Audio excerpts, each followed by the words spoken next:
2. The Star and Garter.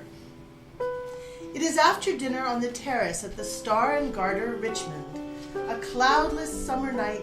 Nothing disturbs the stillness except from time to time the long trajectory of a distant train and the measured clucking of oars coming up from the Thames in the valley below. The dinner is over, and 3 of the 8 chairs are empty. Sir Patrick, with his back to the view, is at the head of the square table with Ridgeon. The 2 chairs opposite them are empty. On their right come first a vacant chair, and then one very fully occupied by Bonington, who basks blissfully in the moonbeams. On their left, Schutzmacher and Walpole. The entrance to the hotel is on their right, behind Bonington. The 5 men are silently enjoying their coffee and cigarettes, full of food and not altogether void of wine. Mrs. Dubedat, wrapped up for departure, comes in. All rise except Sir Patrick. Jennifer takes one of the vacant places at the foot of the table, next to Bonington, and they sit down again. Louis will be here presently. He's showing Dr. Blenkinsop how to work the telephone. Oh, I'm so sorry we have to go. It seems such a shame, this beautiful night, and we've enjoyed ourselves so much. I don't believe another half hour would do Mr. Dubedat a bit of harm. Come now, Carly. Come. None of that. You take your man home, Mrs. Dubedat, and get him to bed before 11. Yes, bed before 11. Quite right. Sorry to lose you, my dear lady, but Sir Patrick's orders are the laws of Tyre and Sidon. Let me take you home in my motor. No, you ought to be ashamed of yourself, Walpole. Your motor will take Mr. and Mrs. Dubedat to the station, and quite far enough, too, for an open carriage at night. Well, I am sure the train is best. Well, Mrs. Dubedat, we have had a most enjoyable evening. Most enjoyable. Delightful, charming, unforgettable.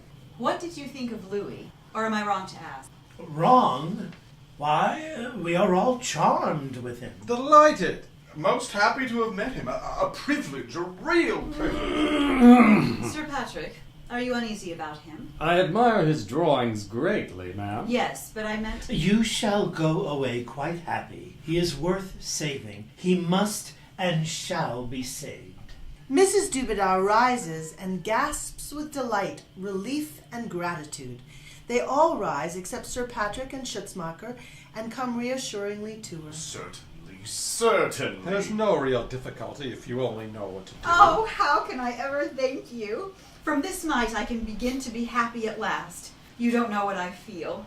Jennifer sits down in tears. They crowd about her to console her. My dear lady, come. Don't mind us. Have a good cry. No, don't cry. Your husband had better not know that we've been talking about him. No, of course not. Please don't mind me. What a glorious thing it must be to be a doctor.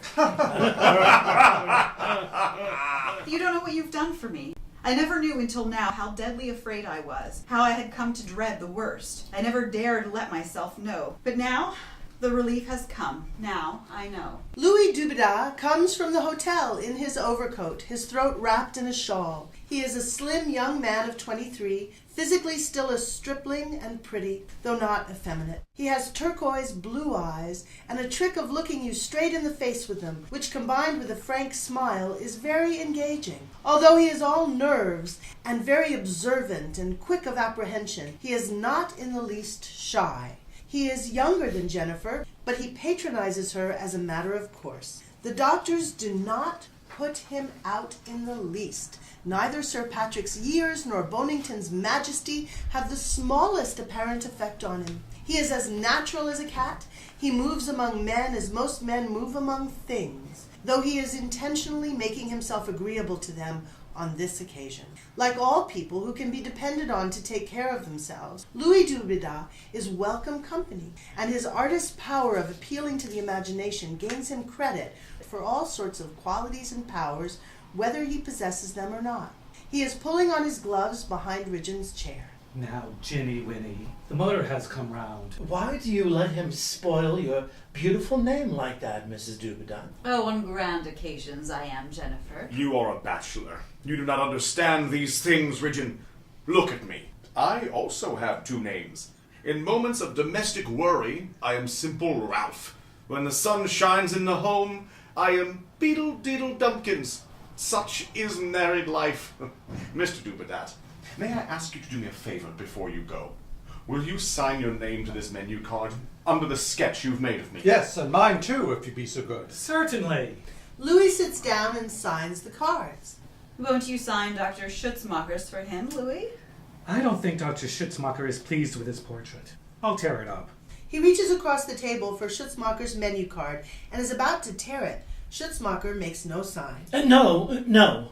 If Looney doesn't want it, I do. I'll sign it for you with pleasure. Louis signs and hands the card to Ridgeon. I've just been making a little sketch of the river tonight. It will work into something good. Louis shows them his sketch. I think I'll call it the Silver Danube. Oh, charming. Charming. Very sweet. You're a nailer at pastel. Now then, Mr. Dubedat, you've had enough of the night air. Take him home, man. Yes, come, Louis. Never fear. Never mind. I'll make that cough all right. We will stimulate the phagocytes. Good night, Mrs. Dubedat. Good night. Good night. If the phagocytes fail, come to me. I'll put you right. Good night, Sir Patrick. Happy to have met you. No. Good night, Sir Patrick. Cover yourself well up. Don't think your lungs are made of iron because they're better than his. Good night. Thank you. Nothing hurts me. Good night. Louis goes out through the hotel without noticing Schutzmacher. Mrs. Dubedat hesitates, then bows to him. Schutzmacher rises and bows formally, German fashion. Jennifer goes out, attended by Ridgeon. The rest resume their seats, ruminating or smoking quietly.